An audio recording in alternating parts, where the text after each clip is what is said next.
star in the sky she was able to see. And she didn't wait until morning, and she wasn't waiting for me.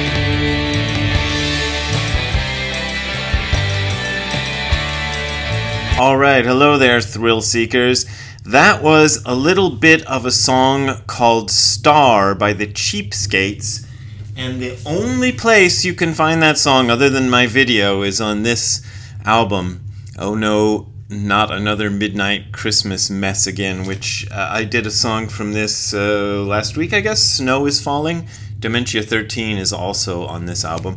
But I think the best song on this album is that song Star, and their version is great, but you're going to have to go buy this album to hear it. It's not on Spotify, it's not on a CD, it's not even on YouTube except for my version. So now it's on YouTube.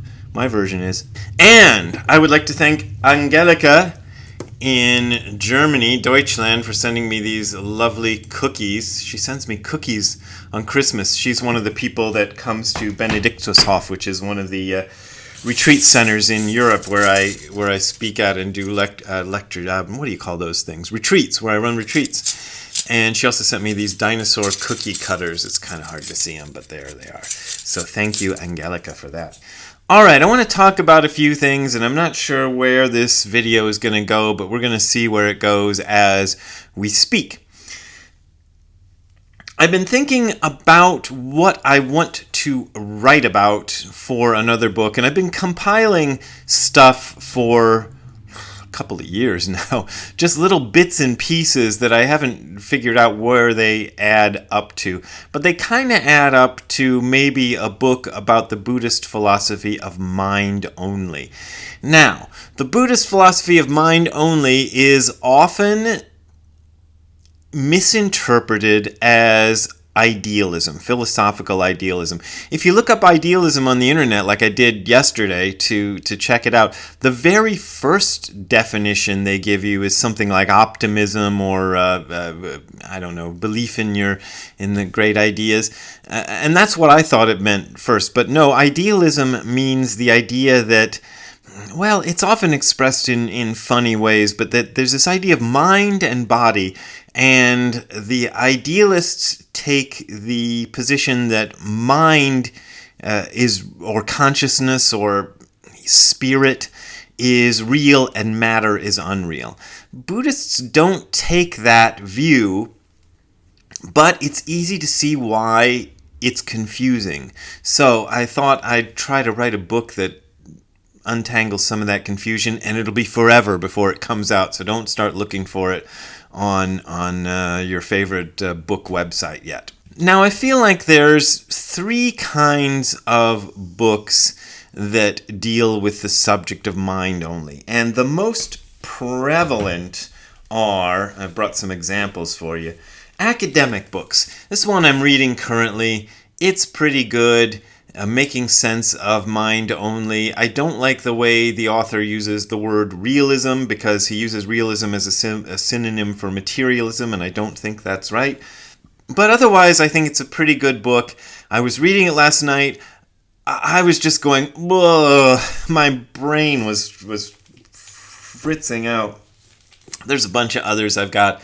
I haven't read too far into this, so I can't tell you a whole lot about it, but The Buddhist Sense of Self, considered academically. Here's another one which I bought, but I still haven't really looked at, Being as Consciousness, another one about Yogacara, which is the main sort of mind-only philosophy. It's not the only one, but let me see if I can get to that. The other sorts of books, did I say three? I think I mean four.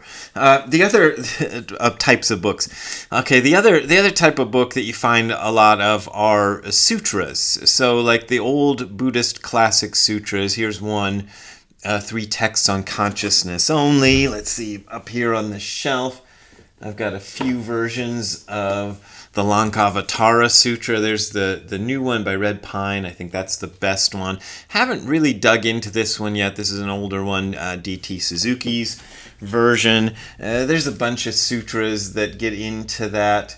that aspect of things. The Diamond Sutra, which I also have up here, well, you just trust me, it's up there, is into that. And so you got those things. Now, those are sort of the reason I said 3 or 4 varieties is because there's 2 varieties that are kind of similar.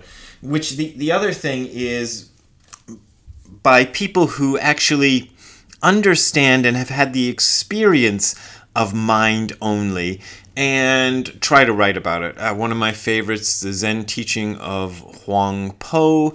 That's a good one for that. Another one of my favorites, I Am That by Nisargadatta Maharaj. Both of these were not, even though they're attributed to Nisargadatta Maharaj and Huang Po, neither Huang Po nor Nisargadatta Maharaj were writers. So that means it was up to other people to listen to them and kind of interpret them. So it's a little, you got that sort of second-hand-ish thing going on. And another one of those by somebody who did write his own material, unlike the monkeys. Actually, the monkeys did write some of their own material, but that was a big controversy about the monkeys back in the 60s. Anyway, not that I remember that. I'm old, but not that old. But I love the 60s stuff. Anyway, Dogen wrote his own material. So Dogen was a person who had first-hand experience of this mind-only thing, and he wrote about it. And he's very poetic and very difficult. So that's the downside of that one. Then the other variety, which I fortunately do not have any examples of here at home, is the people who have no experience and no understanding at all of mind only, but they want to make you think that they do, and they want to sell you something. And those are usually pretty cheesy books with often a photograph of the guy who wrote the book on the cover. That's a kind of a telltale sign that you're going to get one of these kind of books, or a nice lotus flower, and they're actually probably much more prevalent than the other 2 types. So you got to watch out for those. Those will just lead you nowhere. Here's an interesting aside. One thing that happened to me during my study of Zen and after some of the experiences I had with Zen is I became able to very easily pick those kind of books out. It was kind of surprising to me, and it still remains surprising, that I can read like a sentence of it and go, oh, he doesn't know what he's talking about. and I just ignore those books. Before I had practiced a lot, 20 or 30 years, I couldn't do that.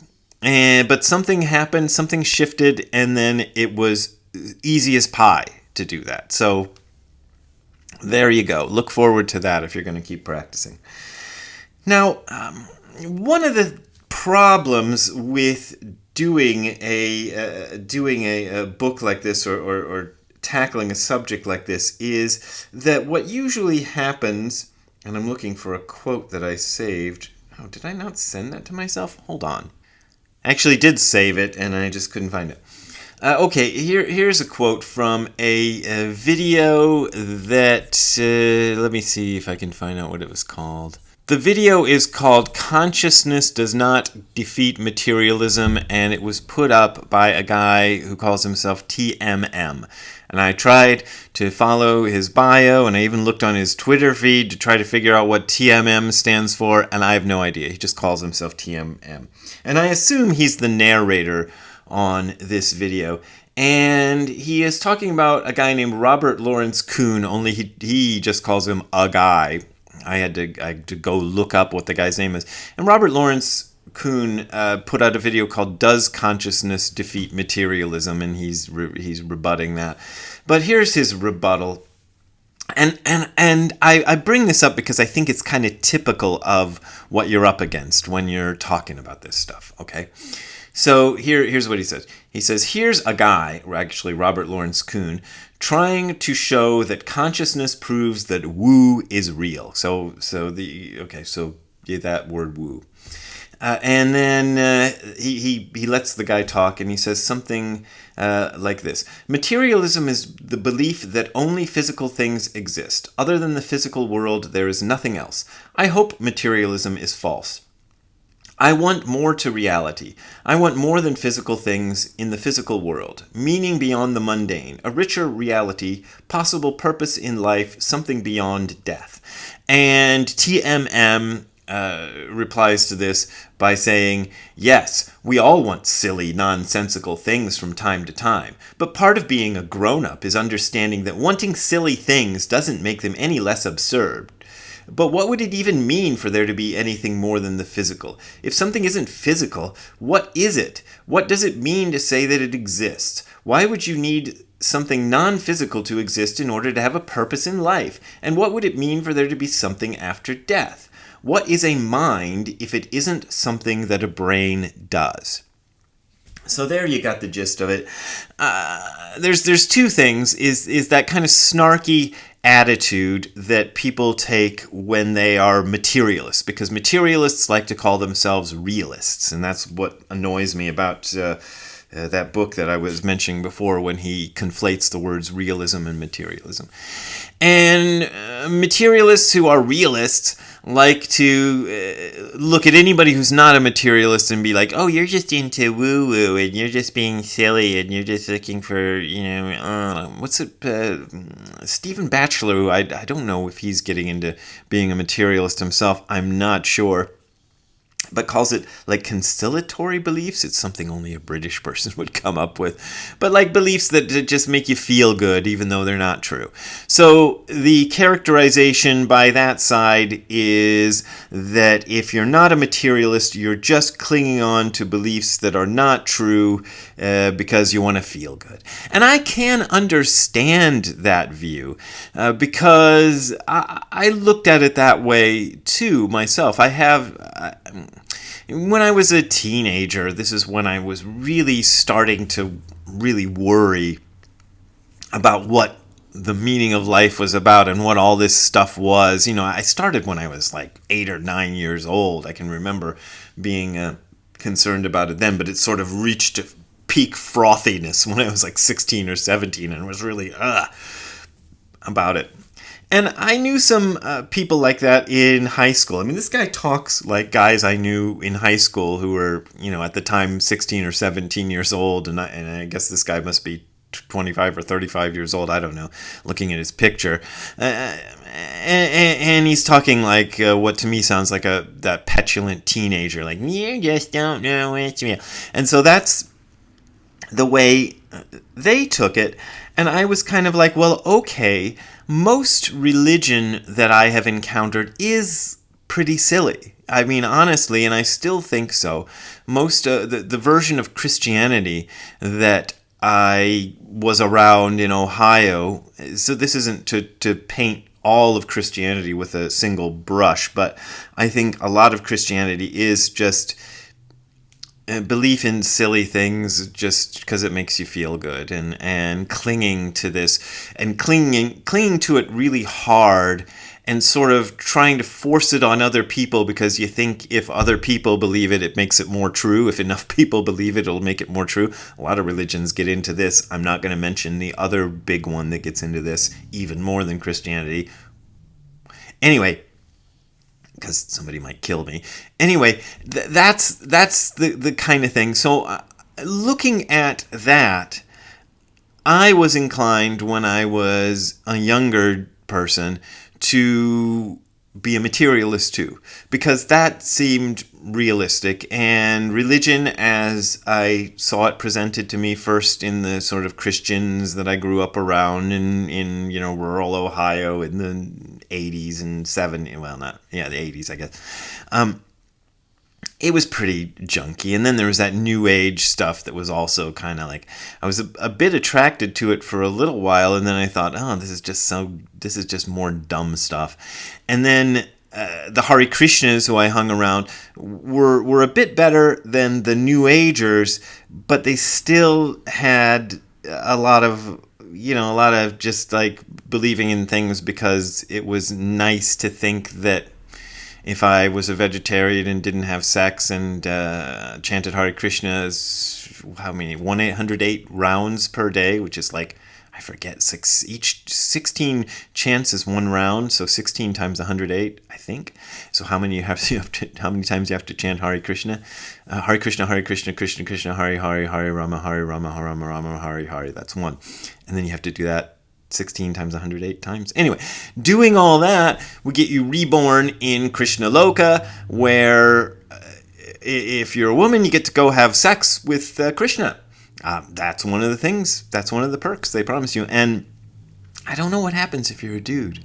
I don't know if you get maybe you're like a roadie for Krishna. You know, like the roadies for the rock stars get the chicks that the rock stars, reject. And they get the little spillover.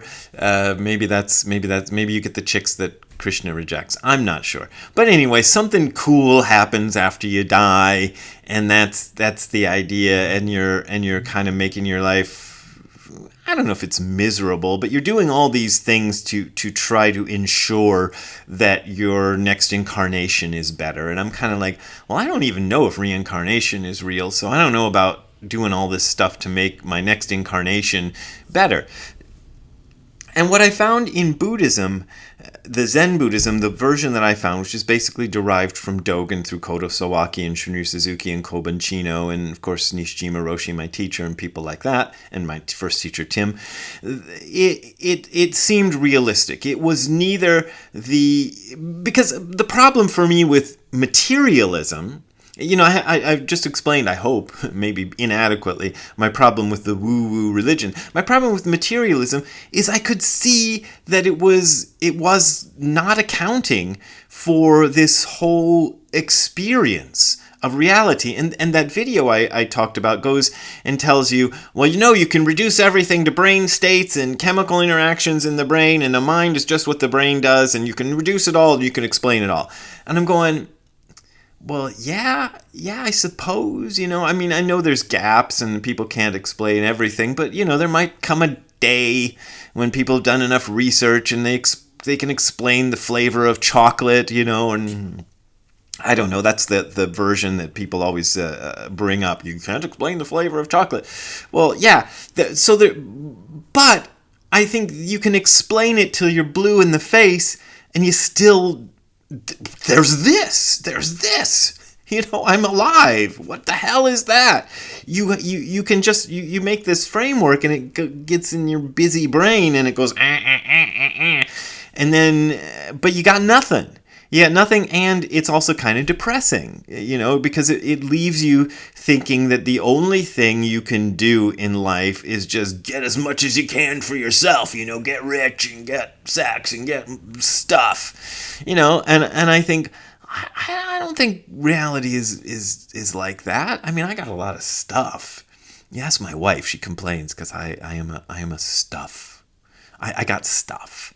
And yeah, I know it's a contradiction for Buddhism, and Buddhism says you should get rid of all your stuff. But frankly, if you want to know, I've known a lot of Buddhist masters who got stuff, and they all what happens. I'm sorry, I'm getting all over the place today. But what I've noticed about Buddhist masters who have stuff is they're not generally into big flashy stuff. They're not into Rolex watches or fine cars. I mean, there's jerks like Richard Baker Roshi who are into that stuff, but he's not real. The actual Buddhist masters who are into stuff are into like a really specific kind of stuff. Like Tim and I bonded over, that's my first teacher, over our interest in collecting monster movie stuff. He I don't know if he does anymore. Maybe he's gotten rid of it and become enlightened. But he used to have this collection of VHS tapes of just he'd found all these obscure old science fiction and horror movies, and he managed to amass a big collection of them on VHS. This is how long ago was the last time I lived with Tim. So stuff like that. And Shunryu Suzuki, he was into pottery, apparently. And the scandalous thing about Shunryu Suzuki is he would actually sometimes steal nice pottery, which seems like, I mean, my God, do not steal is one of the Buddhist precepts. But apparently he would borrow it. He would steal it for a little while and then give it back. But he would sneak out of a place without telling somebody he'd taken their pottery. So there was that kind of stuff. So I don't know if my book and record and guitar fetish is comparable to that, but yeah. Anyway, that's an aside. So what was I saying? That belief that that's the only thing in life. That seems to me to be a depressing prospect. And it's not even depressing from the standpoint, I mean, it is depressing from the standpoint of like, there's nothing, there's just black nothingness after you die. That would be depressing. But I think it's more than that. It's depressing from the standpoint of you can't, what's the impetus to do anything good in life? What's the impetus to do anything for anybody else? I mean, there's none. If you take that purely materialist point of view, it's you just want to get everything you can for yourself, and I don't like it. So what I found in Buddhism was something better, and maybe that's what I want to write about. And that's the video for today. I don't know. I had another topic, but it's too tangential, so maybe I'll save that for another day. Anyway, I don't know if I'll be able to write this book. I've been bad about writing for the past 2 years or so, just terrible. I haven't really, cranked it out. I've been making these videos, probably taking up too much time doing this, but there you go. So yeah, I don't know what I'll title this video. I'll probably have to watch it and come up with something, but you know what I titled it because you already saw it. I haven't seen it yet. So anyway, if you want to donate to me buying more weird collectibles, you could go, that isn't where, I would say most of your donations go to paying for my house and paying for my food and paying for Ziggy's food, but some of it might end up buying me a collectible book or something. But I always go for the cheap stuff. Anyway, if you want to send me money, you can go to the URL that you're seeing on the screen below, which is hardcorezen.info/donate. That is hardcorezen.info/donate. There you will find links to my PayPal and Patreon accounts, and that's how I make my living. And that's really, seriously, I made a joke about getting collectibles, but really it's mostly for living expenses. And I appreciate your support, but as always, you don't gotta support me if you don't want to support me. We will see you next time. Have a good time all the time. Bye. It's overcast and rainy, and Ziggy is he's like the model of the lazy yellow dog, like the quick brown fox jumped over the lazy yellow dog. Ziggy is a lazy yellow dog. I had trouble getting him up, just getting him out of bed this morning to go have breakfast. So days like this, he's just a lump. Hi Ziggy, you enjoying being in a lump? Alright, we'll talk to you later. See you around, Ziggy.